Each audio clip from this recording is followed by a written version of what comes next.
우리 한국말 중에 재밌는 말들이 있어요. 특히 그 중에서 은어들이 있습니다. 은어들이 있는데 그 중에서 고스톱 칠 때 많이 쓰는 은어가 하나 있어요. 여러분 아시죠? 첫 끝발이 개끝발이라는 그 모르는 분들 있네. 여기 전부 다. 그래, 첫 끝발이 개끝발이란 말이 있어요. 그건 뭐냐면 첫 번째 잘 되면 그 뒤도 잘 돼야 되는데 그 뒤가 잘 되지 않는다는 얘기예요.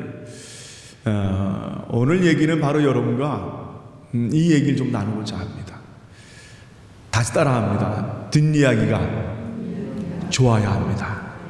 우리가 늘, 저도 드라마를 이렇게 보면은 드라마의 마지막 장면이 남녀 간의 사랑 얘기의 마지막 장면은 뭡니까? 둘이 결혼하는 걸로 끝나는 경우가 많아요. 그러니까 둘의 막 사랑에 갈등을 하다가 결국은 둘이서 그 사랑에 갈등을 하다가 여러 가지 어려운 가운데 결혼에 꼴이 나는 걸로 끝나는 드라마의 마지막 엔딩 장면들이 많습니다. 근데 여러분 궁금한 적 있어요? 그런 거 궁금 안 해보셨습니까? 그 결혼한 후의 얘기가 어땠을까? 저들이 정말 잘 살았을까? 이런 여러 가지. 제가 결혼해보니까 알겠어요. 결혼해보니까 알겠더라고요. 결혼 뒷얘기가 참 중요합니다. 사람은요, 이런 얘기가 있습니다. 실패는 성공의 어머니다 라는 얘기가 있어요. 그런데 성공을 딛고 성숙한 사람은 별로 없습니다. 이게 무슨 말이냐? 오늘 바로 그 얘기예요.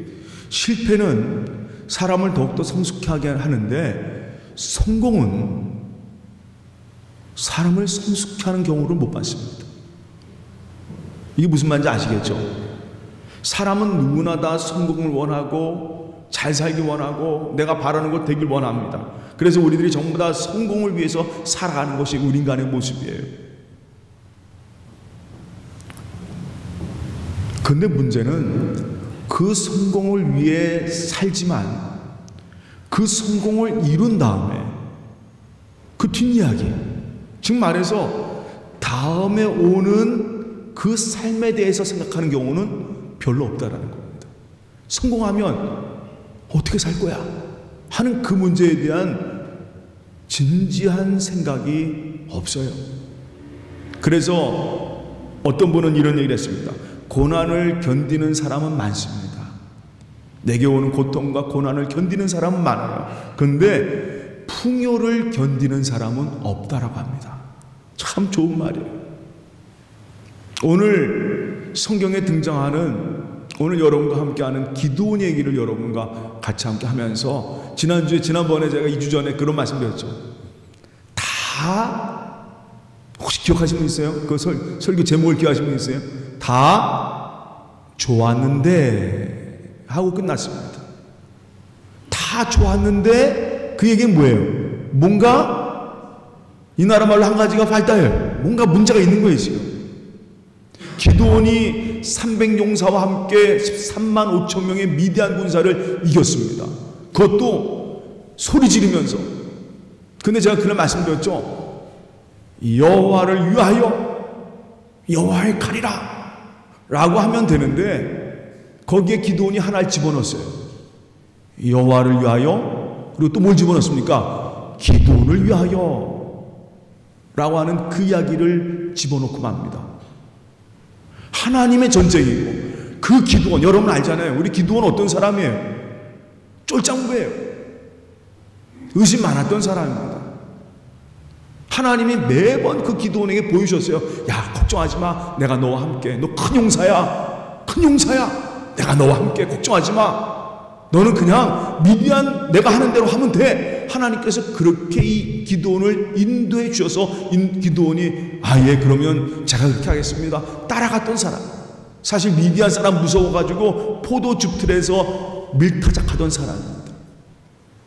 그런 사람은 하나님께서 이끌어 주셨거든요. 그리고 그 사람과 함께 한 300명을 통해서 미디안 군대를 하나님께서 이기십니다. 그런데 문제는요, 그 전쟁에 자기 이름이 들어가요. 이게 큰 문제입니다. 그래서 지난번에 마지막 설교하면서 이런 말씀을 드렸어요. 그 뒷얘기가 과연 어떻게 되었을까? 오늘 바로 이번 주와 다음 주에 제가 여러분에게 전할 말씀 바로 그 얘기입니다. 뒷이야기. 성공이란 큰 선물을 기드온이 받았어요. 300명 가지고 엄청난 전쟁을 하면서 하나님이 하시는 것을 보게 되었습니다. 그래서 우리는 보통 기드온 하면 300용사, 야, 믿음의 용사, 대단한 장군, 이스라엘 민족을 이끌었던 사사로 우리가 기억하고 있죠. 기드온 하면 빠지지 않아요. 기드온과 몇 명이죠? 300명의 용사, 빠지지 않는, 우리 기억 속에 딱 박혀있는 사람 바로 이 기드온입니다. 그런데 8장서부터는 이 기드온의 얘기가 다시 등장하는데, 물론 기드온이 계속 전쟁을 합니다. 하나님께서 그와 함께 하셔서 전쟁에 승리를 해요. 그런데 오늘 말씀을 한 절 한 절 같이 쭉 여러분과 읽어봤지만, 이 말씀에 이 기드온의 마지막 이 뒷얘기들이 뭔가 하나님의 의도와는 점점 벌어져 가고 있는 것을 볼 수가 있어요. 왜 그럴까요? 오늘 바로 그 얘기를 여러분과 하고자 합니다. 기드온이 이제 전쟁을 끝난 후에 300명 용사를 통해서 미디안 군대 13만 5천명을 밀어냈어요. 마지막에 에브라임 지파가 와서, 그 당시에 최고의 지파죠, 최고의 힘을 자랑하는 에브라임 지파가 마지막에 등장해서 오늘 성경 말씀처럼 미디안 장군 둘을 죽입니다. 결국은 그 마지막을 에브라임이 끝냈어요. 근데 에브라임 사람들이 이 기드온한테 와가지고, 므낫세 지파였던 이 기드온 지파에 와서, 어떤 면에서는 굉장히 무시하는 지파죠. 에브라임 지파는 한마디 말해서 우리 한국식으로 하면 어떤 서울 사람들, 서울 사람들, 그냥 제일 큰 도시에 아주 힘있고 하는 사람들. 근데 사실 저 제주도에 있는 사람, 죄송합니다, 제주도뿐이면 죄송합니다, 이 제주도까지 그 시골했는, 거기에는 정말 농부의 아들인 기드온이 구국의 역사를 일으키는 거예요.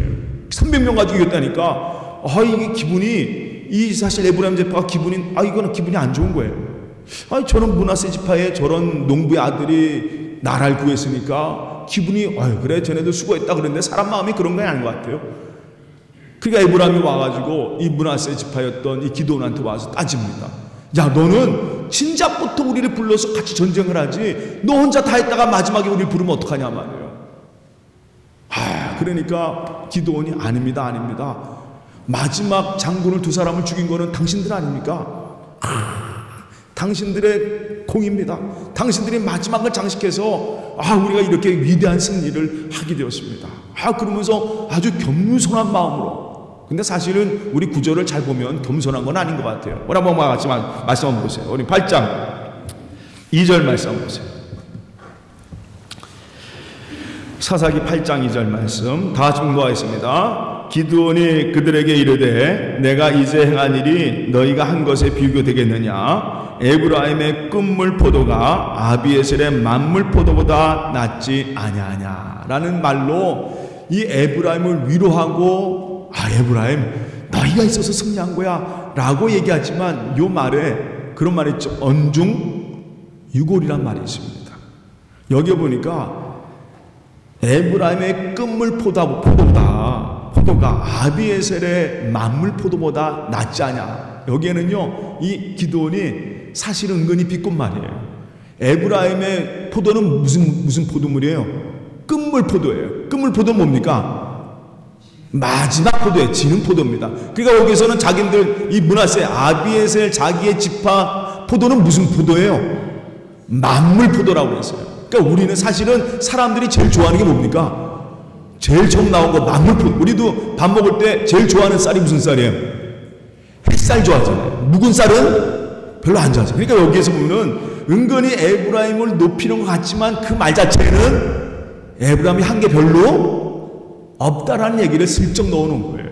그러면서 기드온이 에브라임한테 그래도 당신 내가 있어서 우리가 마지막 승리란 거 아닙니까? 하면서 이 에브라임 막 싸우러 오니까 그냥 딱 고개를 숙이면서 그 말의 마음에는 그렇지 않으면서 그래도 이렇게 에브라임을 설득하고 위로하는 것을 볼 수가 있어요.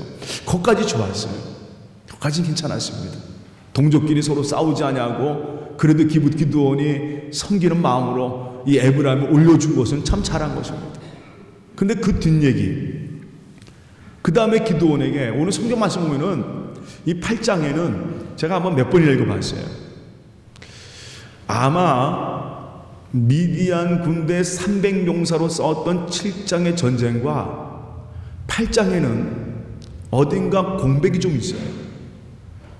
이 기드온 시대에 다른 전쟁이 있었던 것 같아요. 그건 뭐냐면 우리가 8장을 보면 자세히 보면 그 얘기가 나오는데 이 기드온에게 진 미디안 사람들이 다시 이스라엘을 공격해서 기드온의 형제를 죽인 사건이 있습니다. 다볼산에서 기드온의 형제들을 몰살시켜요. 그게 아마 좀 다른 전쟁이었던 것 같아요. 그래서 기드온이 다시 한번 300용사와 함께 누구를 무찔러 가는 거예요. 그들을 향해서 자기 형제를 죽인 그 오늘 성경에 나오는 살문나 그리고 세바 이 사람들을 계속 쫓아갑니다. 그들과 다시 전쟁을 해요. 바로 오늘 바로 그 얘기가 8장 뒷얘기에 나와 있습니다. 근데 오늘 이제 기드온이 세바와 살문나와 전쟁에서 승기를 잡고 계속 그들을 쫓아갑니다. 끝까지 쫓아가요.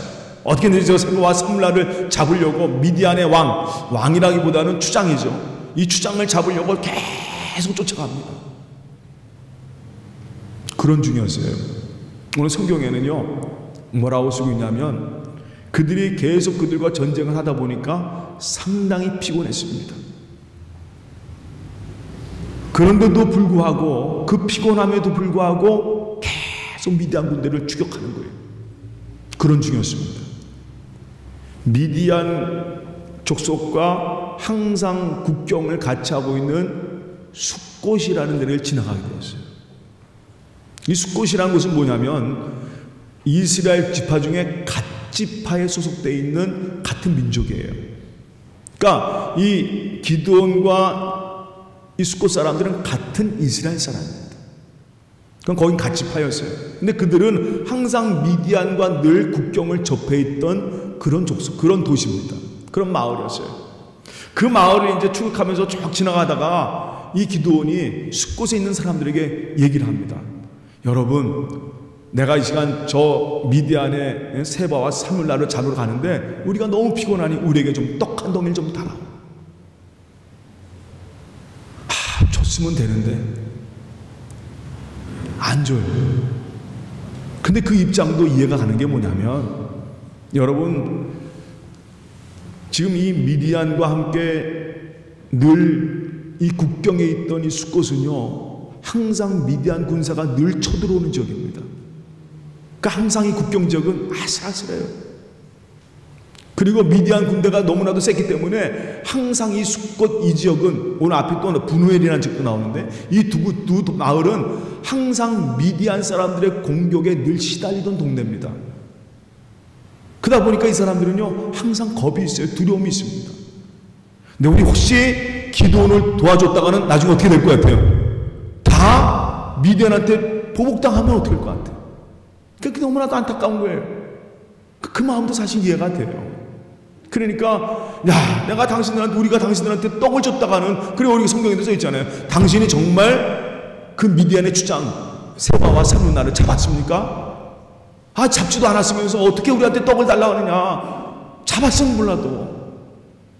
그러니까 이 시간 이들이 항상 그 두려움이 있던 거예요. 미디안 사람들한테 늘 그들이 와서 쳐들어가는 그 두려움 때문에 우리는 아무것도 없습니다. 나 당신한테 줄 수 없습니다. 분우엘도 똑같은 입장이에요. 그 마을 사람들도 이 기드온이 지나가면서 야 떡을 좀 달라 그랬더니 분우엘 사람들도 마찬가지죠. 국경 안에 있는 사람들이다 보니까 여러 가지 어려운 거 아니겠어요. 우리나라도 전쟁을 겪은 나라라서 아실 겁니다. 사람이 살기 위해서 그 마을 어떻게든지 살기 위해서 어떻게 할 수 없는 그 모습도 아시잖아요. 물론 그것에 대해서 잘했다라고 말할 수는 없습니다. 야 그래 숫곳이라는 곳이 숫곳이 잘했다 뭐 분우엘이 잘했다 이렇게 말할 수는 없어요. 그런데 오늘 우리가 지켜볼 것이 있습니다. 기드온이 어떻게 말했는지 한번 보세요. 우리 한번 다 같이 말씀 한번 보겠습니다.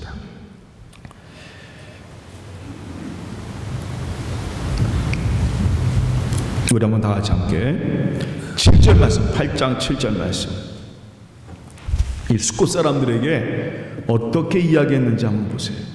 이게 기드온의, 우리가 보통 반전 그러면 좋은 이미지를 볼 수가 있는데 오늘 성경에는요 그대로 기드온의 충격적인 모습을 좀 우리에게 보여주고 있어요. 한번 그 말씀을 한번 7절 말씀 한번 다 증거합니다. 기드온이 이르되 그러면 여호와께서 세바와 산물나를 내 손에 넘겨주니 내가 들과시와 찔레로 너희 살을 어떻게 해요? 찢으리라. 그리고 한번 다 같이 함께 9절 말씀 한번 보세요. 9절 말씀. 분우엘 사람들한테 이런 얘기합니다. 다 같이 얘기하겠습니다. 기드온이 또 분우엘 사람들에게 말하 이르되 내가 평안히 돌아올 때 이 망대를 어떻게 해요? 다 헐어버리라.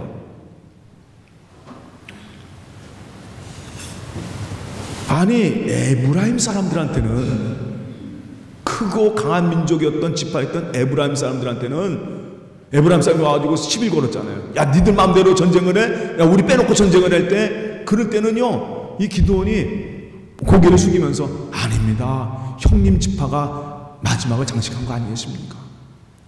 그런데 그 뒷얘기를 보니까 이거와 연결해 보면은 기드온의, 우리가 보통 우리가 알기로는 기드온은 참 겸손하고 그래 잘하는 사람인 줄 알았더니 오늘 성경에 보니까 이 숫곳이란, 이 분우엘이라는 갓지파, 약한 지파예요. 그 중에서도 이 숫곳과 분우엘은요 항상 국경에 접한 지역이기 때문에 굉장히 약한 마을입니다. 가난한 사람들 모여 살고 있는 그런 동네, 그렇게 힘없는 그런 지파 사람들입니다. 근데 이 지파를 향해서는 뭐라고 하냐면 내가 다시 저 살문나와 세바를 잡고 오거든 내가 이곳에 찔레와 들가시 너희를 다 죽여버릴 것이다. 이들이요 이방인 아닙니다. 다른 민족 아니에요. 자기의 형제들입니다. 같은, 자기는 므낫세 지파고 이 사람들은 갓지파, 같은 이스라엘 지파예요. 여기서 보니까 이 기드온이라는 사람의 모습을 다시 한번 보게 됩니다. 여러분 우리는 보통 기드온 하면 300용사로 알고 있어요. 근데 오늘은 한번 기드온을 뒤집어 보자고요. 이 사람 과연 어떤 사람입니까?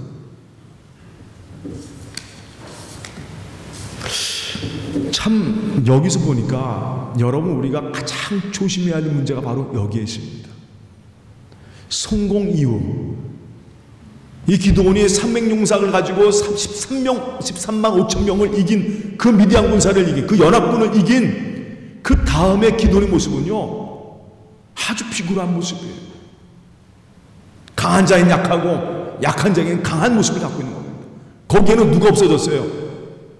하나님이 없습니다.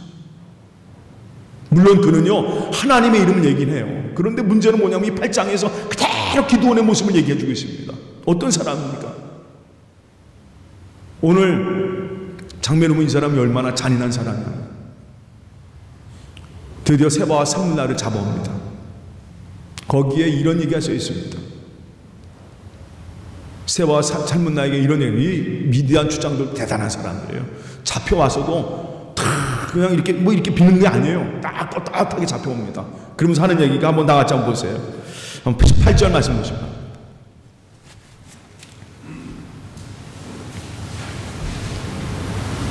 18절 말씀 보세요. 다 같이 공부합니다. 이에 그가 세바와 살문나에게 말하되 너희가 다볼에서 죽인 자들은 어떠한 사람이더냐 하니 대답하되 그들이 너와 같아서 하나같이 왕자들의 모습과 같더라 라고 얘기합니다.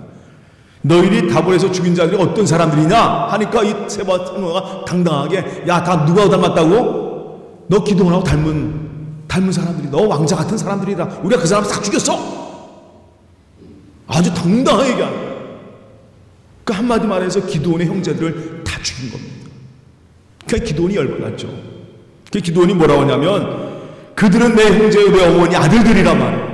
너희가 만약 그들을 죽이지 않았으면 나도 너희를 절대로 건들지 않았단 말이에요. 그럼 이 전쟁은요 사실은 하나님의 전쟁이 아니라 누구의 전쟁이에요? 지금 자기의 보복을 위해서 하는 전쟁이란 말이에요.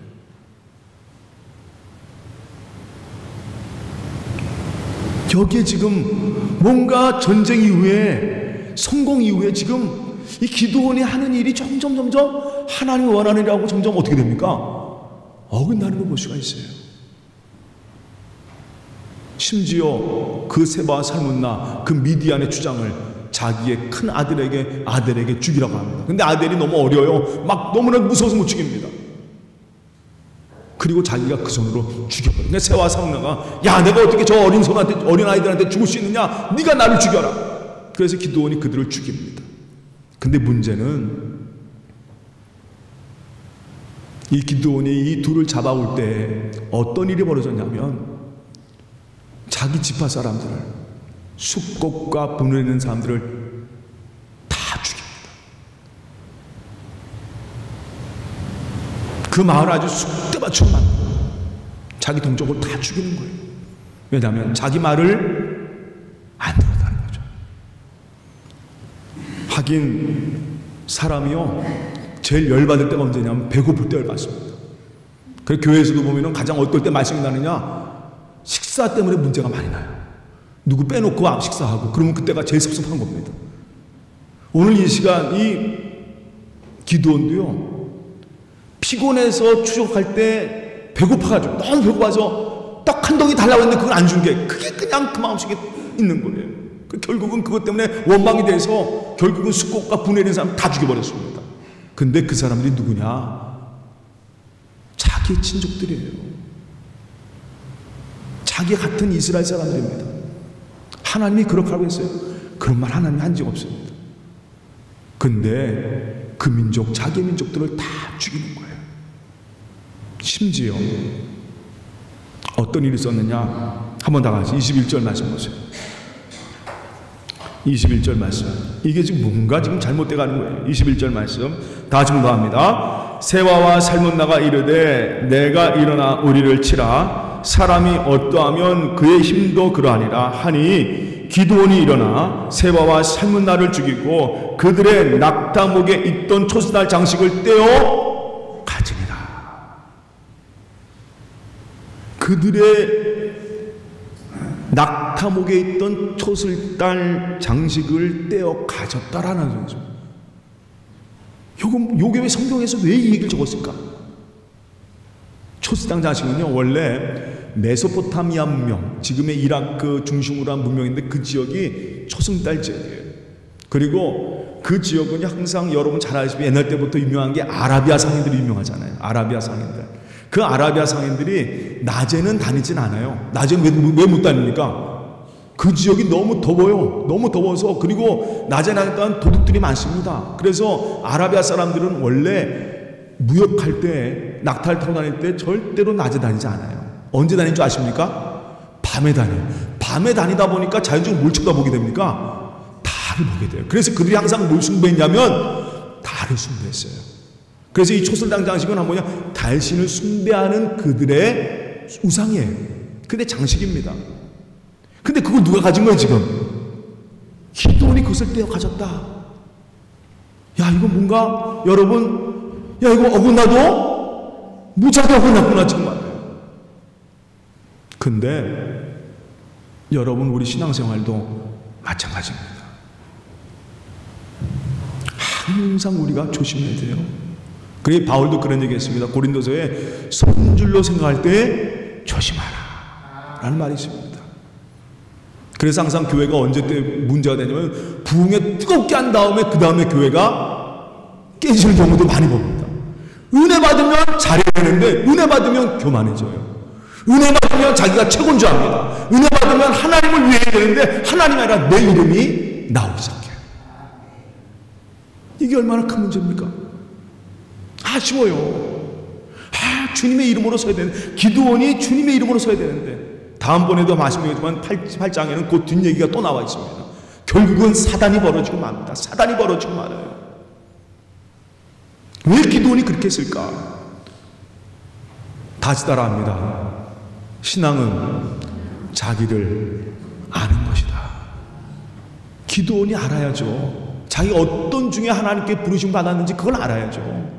성경에 나와 있잖아요. 기드온이 뭐 하던 사람이에요? 미디안 무서워가지고 뭐 하던 사람이에요 지금? 포도주 틀에서 몰래 밀타작하던 쫄짱입니다. 그런 이 기드온을 누가 키워주셨어요? 하나님이 세우셨잖아요. 그걸 알아야, 내가 누구인 줄 알아야죠. 그런데 점점 기도원이요, 하나님을 위하라는 말은 하지만 사람들에게는 오히려 기도해 그러니까 그때부터 점점 신나는 거예요. 자기 세력이 있고 300명의 용사가 자기 딱 거느리고 최고 용사들이 자기와 함께 하니까 그때부터 자기가 신나는 거예요. 결국 그러다 보니까 어떻게 됩니까?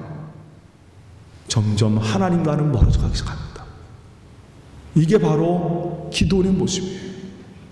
그런데 이 신앙생활의 모습은 우리 삶에도 있다라는 것입니다. 그래서요, 늘 우리는 조심해야 합니다. 다시 따라합니다. 언제나 주를 위하여. 그리고 여러분 깨달으세요. 내가 어떤 중에서 구원받았는지를 아시기를 주님의 이름으로 축원합니다. 우린 여전히 죄인이에요. 주님의 십자가 없이는, 주님의 보혈 없이는 이 자리에 나올 수 없는 죄인입니다. 거기에 들어올 수 없는 존재들 아니에요? 저도 이 자리에 여러분에게 말씀 전하지만 저도 바로 그런 사람입니다. 하나님의 은혜 없이는 이 자리에 설 수 없는 그런 사람인 거예요. 그걸 우리가 알고 있어야죠. 그런데 무섭습니다. 사탄은요, 성공이란 미끼로, 승리란 미끼로 그 사람을 점점 교만하게 만들어요. 지금 한국교회가 문제가 뭔지 아십니까? 어려울 때는 1920년대, 1300년대, 1930년대 초장기에는요, 전부 다 어려웠어요. 여러 가지 고난과 어려움 가운데 온 교회가 같이 함께 했습니다. 그런데 교회가 성장하다 보니까, 교회가 풍화하고 엄청난 세계 자랑하죠. 세계 최대의 교회라고 자랑하는 그런 나라가 되었지만, 결국 지금 뒷이야기가 어땠습니까? 그 뒷이야기가 어때요? 하나님이 있습니까? 예수님의 십자가가 있어요? 여러분 오늘 기도를 통해서 다시 한번 여러분의 믿음을 다시 한번 돌아보시기를 주님의 이름으로 축원합니다. 지난번에 이 뒷이야기, 제가 참 감사한 게 하나 있어서 여러분에게 소개해드리고자 합니다. 지난 우리 청년들이 우리 청장님과 함께 선교지를 갔어요. 우리 에베네셀 우리 김영일 목사님 교회에 선교 방문을 갔습니다. 참 저는 참석 못했지만 가서 참 은혜들 받고, 우리 김영일 목사님도 너무나도 좋아하고, 그 가서 뭐 바이올린도 하고 아이들 곡기도 하고 뭐 연극도 해주고 해서 애들이 가서 열심히 하고 왔어요. 참 여러 가지 좋은 복을 받았습니다. 그런데 그 뒷얘기가 궁금하잖아요. 우리는 항상 선교한 얘기만 하지 그 뒷얘기가 또 궁금해야 되거든요. 그 뒷얘기가 이렇게 나오더라고요. 그걸 유심히 보던 한 부모가 있었습니다.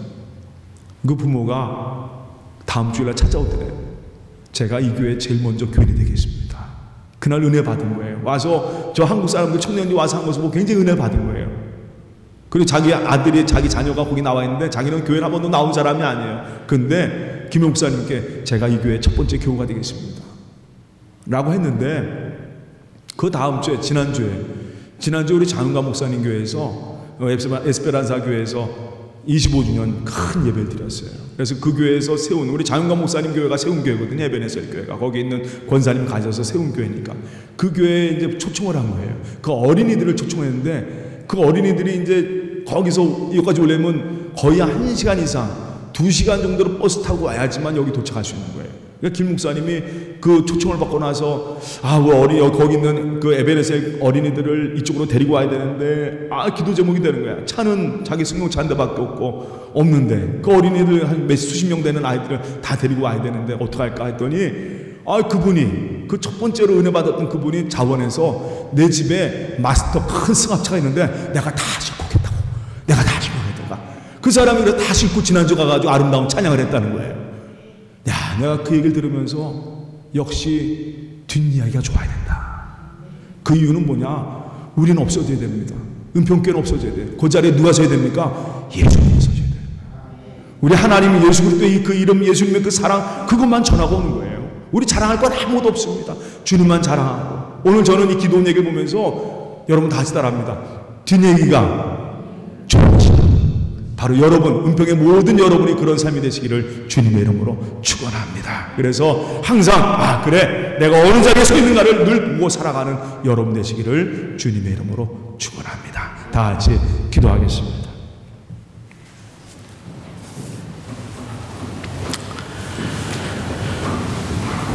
사랑의 하나님, 오늘 주님 말씀을 통해서 다시 한번 우리의 신앙생활을 돌아봅니다. 하나님, 선줄로 생각할 때 조심하라 했던 바울의 이야기를 생각해봅니다.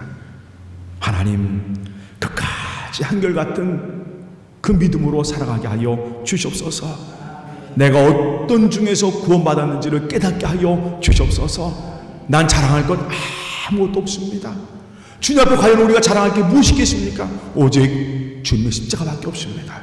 주님의 보혈의 은혜밖에 없습니다. 오늘 주여 우리 온 성도 마음속에 주님의 은혜만이, 그 사랑만이 충만케 하여 주시옵시고 하루하루 더욱더 섬기면서 무릎 꿇고 살아가는 하나님의 백성 될 수 있도록 꼭 붙잡아 주시옵소서. 오직 주님만이 영광받아 주시옵소서. 감사하며 예수님의 이름으로 기도합나이다. 아멘.